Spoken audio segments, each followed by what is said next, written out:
వ్యవసాయ సమస్యలు రైతుల యొక్క కష్టాలు తెలిసినోళ్ళు. నేను కూడా గ్రామీణ ప్రాంతాల నుంచి వ్యవసాయ కుటుంబం నుంచి వచ్చిన వాడినే.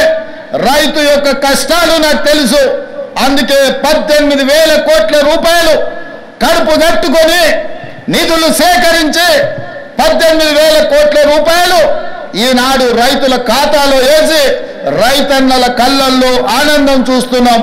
వ్యవసాయం దండగ కాదు, వ్యవసాయం పండుగని నిరూపించి ఈనాడు తెలంగాణ రాష్ట్రంలో రైతుల ఆత్మగౌరవంతో తలెత్తుకునే విధంగా రాష్ట్ర ప్రభుత్వం నిర్ణయాలు తీసుకుంటున్నది. ఇవాళ ఈ తెలంగాణ రాష్ట్రం పచ్చగా ఉండాలన్నా, పసిడి పంటలు పండాలన్నా ప్రాజెక్టులతో పాటు చెరువులను కుంటలను కాపాడుకునే బాధ్యత మన మీద ఉన్నది. నిన్న మన మీరందరూ చదివి ఉండొచ్చు, చూసి ఉండొచ్చు.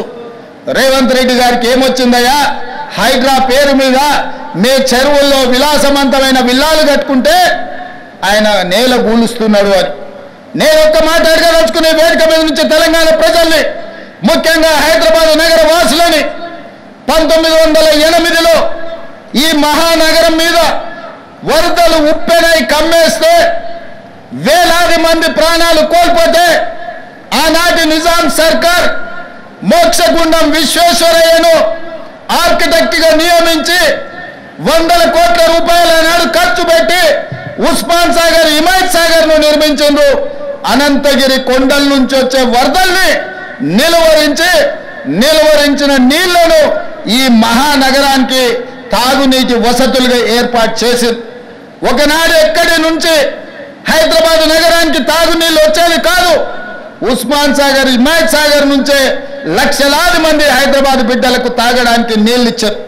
హైదరాబాద్ దాహార్తిని తీర్చిన ప్రాజెక్టులు గండిపేట, హిమాయత్ సాగర్. ఇలాంటి ప్రాజెక్టుల చుట్టూతా బాగా సంపాదించుకున్న వాళ్ళు, ఆగర్భ శ్రీమంతులు ఫామ్ హౌజులు కట్టుకున్నారు. వాళ్ళు ఫామ్ హౌజులు కట్టుకుంటే మనకు అభ్యంతరం లేదు, వాళ్ళు సంతోషంగా ఉండడమే మనకు కావాల్సింది. కానీ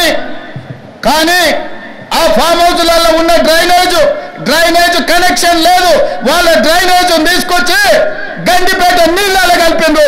వాళ్ళు వాడిన డ్రైనేజ్ నీళ్లు గండిపేట నీళ్ళలో కలిస్తే ఆ నీళ్లు తాగడానికి నగరానికి ఇస్తున్నాం.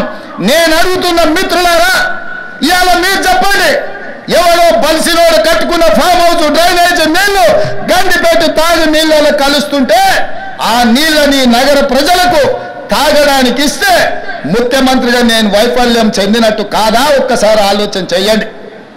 భవిష్యత్ తరాలకు అందించాల్సిన బాధ్యత చెరువులు, కుంటలు, నాలాలను ఎవడెవడో ఆక్రమించుకుంటే వాళ్ళ ఆక్రమణలో చెరబడితే ఇవాళ నగరం మీద ఉప్పెనై వరదలు వస్తున్నాయి. ఆ వరదలు ఎక్కడికి వెళ్తున్నాయి? ఇళ్ళకు పోతున్నాయి. పేదోళ్ళు జీవితకాలం కష్టపడి సంపాదించుకున్న ఫ్రిడ్జ్, టీవీ, మంచము, బట్టలు, కట్టుకున్న బట్టలతో సహా అర్ధరాత్రి పూట వాళ్ళ ఇళ్ళకు నీళ్ళు వస్తే తడిసి ముద్దయి అనాథలాక రోడ్డు మీద నిలబడాల్సిన పరిస్థితులు వచ్చినాయి.